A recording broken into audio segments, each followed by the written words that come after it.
Assalamualaikum warahmatullahi wabarakatuh. Salam buat rekan-rekan diskusi hukum dimanapun berada di seluruh Indonesia. Alhamdulillah kita masih bisa silaturahim dan bisa bertemu kembali walaupun masih via daring seperti ini. Mudah-mudahan kebaikan, rahmat, dan ridha Allah Subhanahu wa Ta'ala selalu beserta kita semua dimanapun berada. Dalam berita terupdate kali ini saya ingin mencoba memenuhi permohonan dari rekan-rekan semua berkaitan dengan tindak lanjut bagaimana vaksin itu hak atau kewajiban. Sebagaimana kita ketahui dalam beberapa hari yang lalu bahwa Presiden Jokowi juga sudah menjadi orang yang pertama disuntik vaksin Sinovac. Jadi sebelum nanti kita bedah lebih lanjut berkaitan dengan ini, saya mencoba mengutip berita dari cnnindonesia.com. Jokowi terima suntikan dosis pertama vaksin COVID-19 Sinovac. Presiden Joko Widodo menerima suntikan dosis pertama vaksin virus corona SARS-CoV Rabu. Jadi sekitar 2 hari yang lalu, penyuntikan vaksin dilakukan di Kompleks Istana Kepresidenan Jakarta. Penyuntikan perdana terhadap Jokowi dengan vaksin Sinovac buatan perusahaan asal Cina.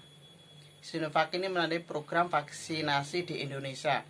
Penyuntikan vaksin terhadap Jokowi dilakukan oleh tim dokter kepresidenan. Dari pantauan cnnindonesia.com, Jokowi disuntik di bagian lengan kiri.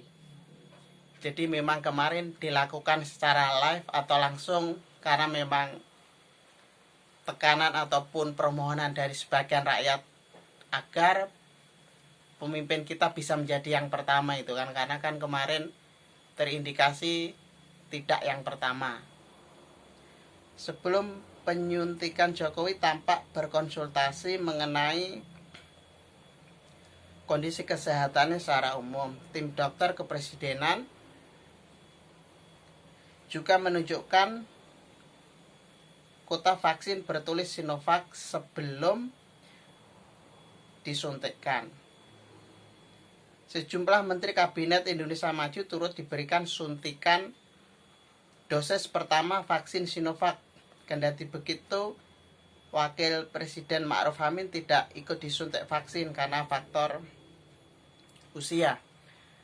Jadi memang kalau kita lihat di beberapa negara yang sudah dilakukan, memang pemimpin itu bisa dikatakan yang pertama, bisa dikatakan di Inggris, bagaimana ratunya sendiri yang pertama, kemudian di Singapura, kemudian bahkan presiden terpilih Joe Biden di Amerika Serikat juga yang pertama. Jadi di Indonesia hari Rabu kemarin juga Presiden Jokowi menjadi yang pertama, dan tentunya kita apresiasi dalam hal ini. Pada program vaksinasi COVID tahun pertama ini, pemerintah telah membuat daftar prioritas penerima vaksin. Nah ini yang penting, nanti kita perlu kritisi.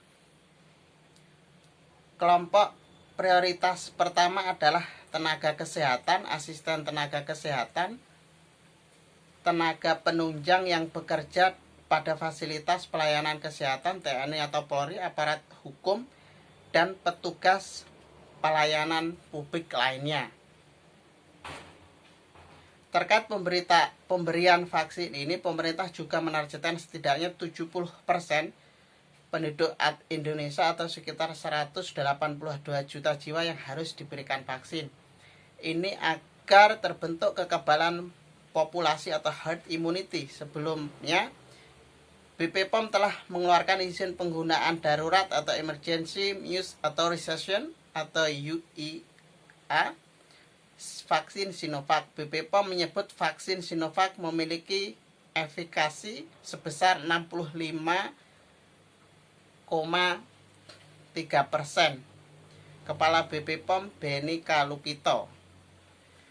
Jadi memang sudah diperiksa dari BPOM dan dinyatakan aman dan halal. Itu kan yang memang dipertanyakan publik kemarin.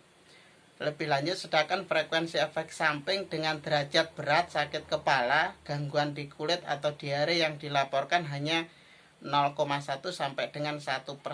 Efek samping tersebut bukan efek samping yang berbahaya dan dapat pulih kembali.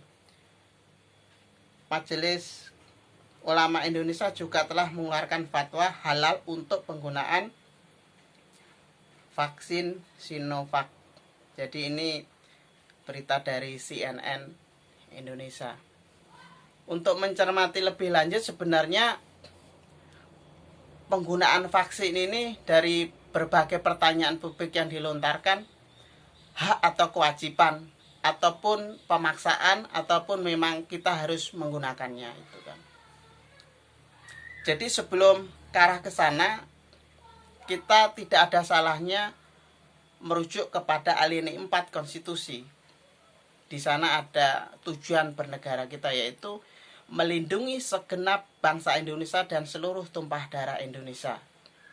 Kemudian kalau turunan undang-undangnya bisa 39 tahun 99 ataupun undang-undang 36 tahun 2009 tentang kesehatan. Kembali kepada konstitusi tadi, jadi di sana ada hubungan kausalitas antara negara dan rakyat. Artinya negara memberikan, kemudian rakyat menerima. Negara sebagai posisi dalam memberikan kewajiban, kemudian rakyat menerima sebagai hak. Nah, ini harus kita dudukkan yang pertama kali, yang harus kita pahami bersama.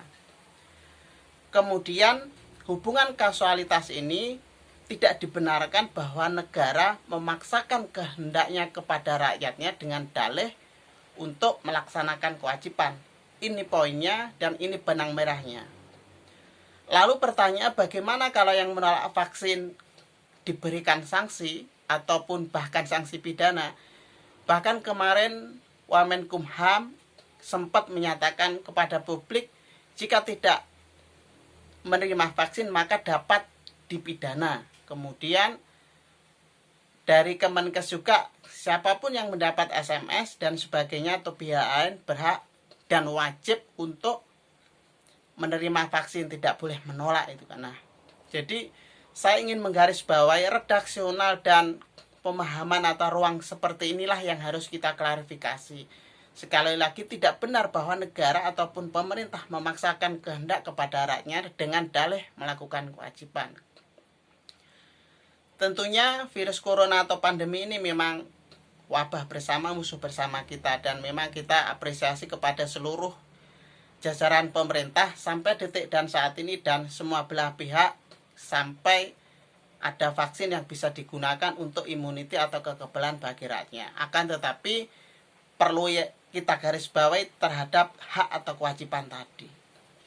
Bagi rekan-rekan semua yang memang berhak ataupun berkewajiban, pun khususnya bagi yang memang harus menerima dan menggunakan, misalkan di BUMN, di pelayanan kesehatan dan sebagainya yang tadi sudah menjadi skala prioritas, silahkan, tidak apa-apa itu, karena biar terjadi kesehatan dan biar terjadi kekebalan. Tentunya bagaimana kalau yang menolak? Tentunya bagi yang menolak, dan ini saya ingin memposisikan pada ruang atau space ini, bagi yang menolak tidak boleh dijustifikasi adanya pembangkangan terhadap negara. Tidak boleh dijustifikasi bahwa menolak aturan pemerintah, ataupun tidak boleh dihakimi bahwa membangkang kehendak pemerintah atau negara. Ini poinnya. Jadi bagi yang menolak, tentunya bahkan wakil presiden pun karena faktor usia tidak diberikan vaksin, pun juga yang menolak kita juga harus menghormati dan menghargai dengan alasan tertentu.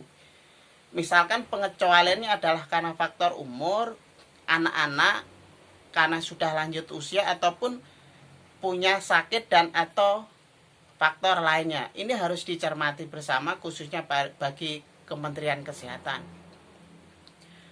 Lalu pertanyaannya adalah, sebagaimana kita ketahui bahwa sudah ada rapat kerja dan rapat dengar pendapat dengan 3 komponen, yaitu Kementerian Kesehatan, BP POM, dan Bio Farma. Diketahui bahwa rapat kerja Komisi 9 DPR dengan ketiga belah pihak tersebut idealnya dijadikan evaluasi bagaimana setelah Presiden kemudian di seluruh jajarannya agar membuat regulasi yang bijak, yang adil, dan dapat dipertanggungjawabkan apakah memang vaksin ini sebagai hak ataupun kewajiban sebagai warga negara. Nah, ini harus kita dudukkan bersama. Sekali lagi, apakah yang menolak vaksin dapat dipidana ataupun diberikan sanksi? Saya rasa ini tidak tepat pernyataan tersebut dan tidak dibenarkan menurut hukum bahwa yang menolak dikenakan sanksi dan bahkan dipidana. Saya berharap juga pernyataan publik tersebut dicabut biar rakyat tidak ada ketakutan, juga siap menerima vaksin kalaupun nanti mereka yang memang berhak dan berkewajiban untuk menggunakannya.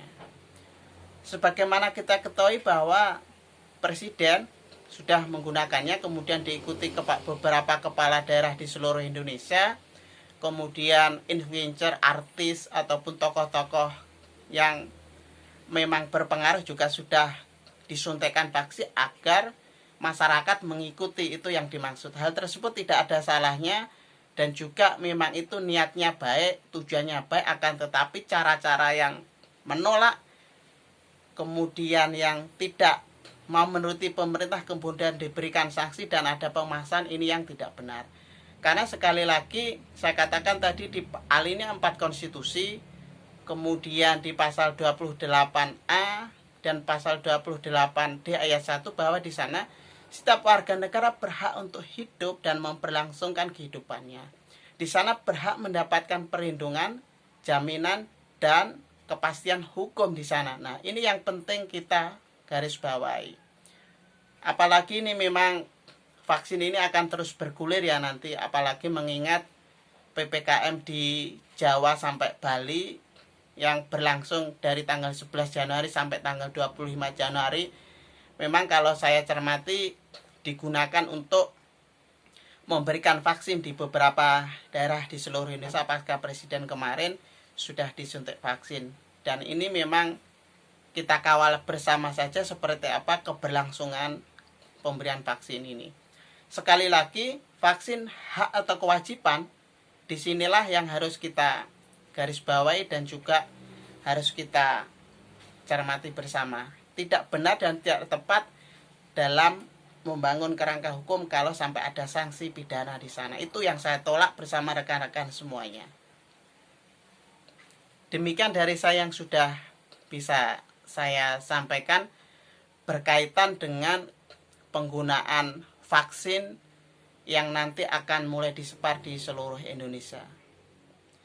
Beda jangan ngambekan, beda jangan baperan, berbeda karena kita saudara, berbeda karena kita Indonesia. Kita sama belajar bareng, mudah-mudahan bermanfaat. Bersama-sama berbuat bermanfaat buat umat bangsa dan negara. Wassalamualaikum warahmatullahi wabarakatuh. Wassalamualaikum.